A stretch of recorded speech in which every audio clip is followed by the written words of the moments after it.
दोस्तों, आज की स्टोरी है जब मंदोदरी रावण से कहती है, नाथ सीता को लौटा दो, यह अंतिम रात है। रावण कहता है, अगर तुम भी मुझे यही समझाने आई हो तो चली जाओ, मुझे तुम्हारी आवश्यकता नहीं है। मेरे सामने देवी देवता नहीं टिकते तो यह सीता क्या चीज है। दोस्तों, अगर वीडियो अच्छा लगे तो चैनल सब्सक्राइब करना। वीडियो में आगे बढ़ते हैं। मंदोदरी रावण से कहती है, नाथ आपको समस्त गुरुजन समझा रहे हैं। आपके नाना, आपकी माता और आपके ससुर सभी ने एक ही बात कही है। रावण कहता है कि सीता को लौटाकर राम के शरण में चला जाऊं। यदि तुम भी यही बात कहने वाली हो तो तुम भी हमारा उत्तर सुन लो। ये नहीं हो सकता, नहीं हो सकता, कदापि नहीं हो सकता। रावण सीता को अपनी रानी बनाएगा, उसे लौटाएगा नहीं। मंदोदरी कहती है, परंतु सीता मानेगी तब ना। रावण कहता है, मानना ही पड़ेगा। रावण के इच्छाओं का विरोध करना देवी देवताओं के लिए भी संभव नहीं, तो बिचारी सीता क्या है। मंदोदरी कहती है, महाबली आप चर अचर देव दानव यम कुबेर दिक्पाल, यहाँ तक कि साक्षात काल को भी अपने बलभुज से जीत सकते हैं, परंतु एक सती सतवंती नारी को नहीं जीत सकते। स्त्री का हृदय दया, ममता और प्रेम का अगाध सागर है। स्त्री प्रेम में पंखुड़ी के समान कोमल है, परंतु अपने सत्य धर्म के पालन में वह हिमालय से भी अभिचल है। पर्वत तो भूचाल से दहल सकते हैं, परंतु स्त्री का हृदय बड़े से बड़े प्रलोभन और बड़े से बड़े प्रलय और अपने धर्म से कण भर भी विचलित नहीं होता।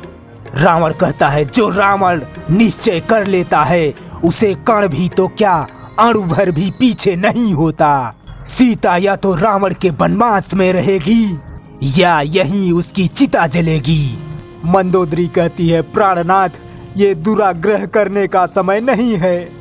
अंगद केवल एक ही रात का समय दे गया है। ये अंतिम निर्णय की रात्रि है। यदि यह रात्रि संधि की यह रात्रि बीत गई तो लंका केवल इतिहास के पन्नों पर लिखी रह जाएगी। यदि आप चाहे तो इतिहास और काल की धारा को मृत्यु से जीवन की ओर मोड़ सकते हैं नाथ। राक्षस जात की आने वाली पीढ़ियां आपकी ऋणी रहेंगी। मित्रता और संधि के लिए राम के बढ़े हुए आगे हाथ को स्वीकार कर लीजिए नाथ। रावण कहता है, महारानी मंदोदरी, इन सब बूढ़े कायरों ने मिलकर तुम्हारी मति भ्रमित कर दी है। उनके डराने से भयभीत होकर भावावेश में आकर आप क्या कह रही हैं, ये नहीं जानती।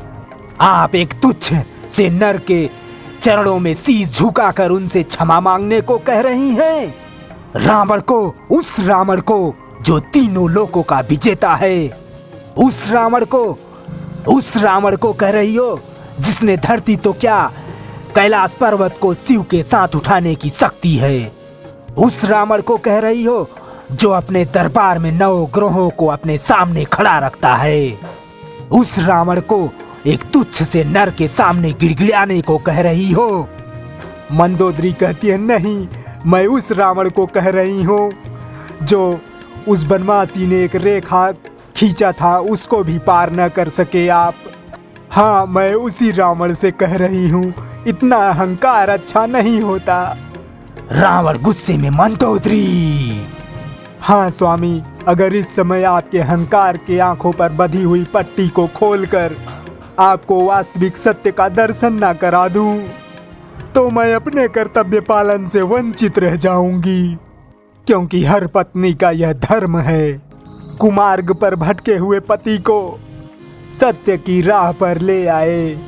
जैसे कि हर अच्छे मित्र का कर्तव्य है कि अपने मित्र की गाली भी सुनकर उसको कुमार्ग से बचाकर ले जाए, ऐसा पत्नी का भी धर्म है। पत्नी से बड़ा मित्र और कोई नहीं होता नाथ। रावण कहता है, हम मित्र समझकर ही तुम्हारे पास आए थे कि हमारे थके हुए मन को थोड़ी शांति मिलेगी, कि तुम भी हमें प्रवचन सुनाने लगी। मंदोदरी कहती है, मैं विवश हूँ स्वामी। मेरा एक पत्नी का रूप है तो मेरा एक माँ का भी रूप है। पत्नी और माँ ये दोनों रूप मुझे विवश कर रहे हैं नाथ, कि अपने पति और पुत्रों की सुरक्षा के लिए, उनके प्राणों के लिए, एक अनावश्यक युद्ध से बचाने के लिए मैं उस राजा से भिड़ जाऊं जो अपने अहंकार के मद में सारी प्रजा को युद्ध के आग में झोंकने जा रहा है। रावण कहता है, महारानी मंदोदरी, जिसे तुम अहंकार का मद कह रही हो वह आत्मसम्मान की भावना है। एक कायर पुरुष की पत्नी होने से एक वीर पुरुष की विधवा होने में अधिक सम्मान है। जो भिखारियों से भीख मांगता फिरे, ऐसे पति के जीवित रहने से क्या लाभ, तुम उस पर कभी मान नहीं कर सकोगी। मंदोदरी कहती है, प्राणनाथ, आप यह क्यों नहीं समझते? जिन्हें आप बार बार भिखारी और बनवासी कह रहे हैं वह स्वयं जगन्नाथ हैं।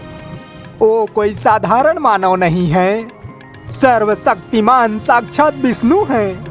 रावण हंसते हुए, विष्णु, जगन्नाथ विष्णु। सब इसी कल्पना में भूले कपोल कल्पना में भरमाए हुए हैं। मंदोदरी कहती हैं, नहीं नाथ, यह भ्रम नहीं, सत्य है। वह स्वयं विश्व नियंता चराचर पति श्रीमन नारायण ही हैं, जिनके विराट रूप में अखिल ब्रह्मांड समाया है।